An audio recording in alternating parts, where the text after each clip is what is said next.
T twenty বিশ্বকাপের নবম আসরের চ্যাম্পিয়ন ভারত দক্ষিণ আফ্রিকার বিপক্ষে বিরাট কোহলির ৭৬ রানের ম্যাচ সেরা ইনিংসের ভর করে ৭ রানের জয় পায় টিম ইন্ডিয়া।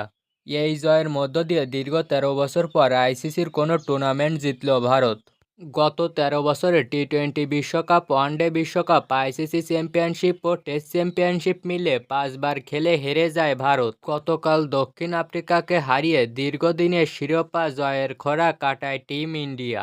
দলকে শিরোপা উপহার দেওয়ার পর সাবেক অধিনায়ক বিরাট কোহলি বলেন, আন্তর্জাতিক ক্রিকেট শেষ ম্যাচ খেলে ফেললাম। ফর্মে থাকা সত্ত্বেও টি-টোয়েন্টি থেকে অবসর নেওয়ার কারণ সমালোচনা। ফাইনালের আগে সত্যিই শেষ হওয়া টি-টোয়েন্টি বিশ্বকাপে খুব বাজে ফর্মে ছিলেন বিরাট কোহলি, সেই কারণে তাকে নিয়ে অনেক সমালোচনা হয়। ফাইনালের আগে ৭ ম্যাচে কোহলি করেন মাত্র ৭৫ রান। ফাইনালের মতো গুরুত্বপূর্ণ ম্যাচে ৫৯ বলে ৭৬ রানে ম্যাচ সেরা ইনিংস খেলে সমালোচনায় এড়িয়ে যান বিরাট। দলকে শিরোপা উপহার দিয়ে টি-টোয়েন্টি থেকে অবসরের ঘোষণা দিলেন কোহলি।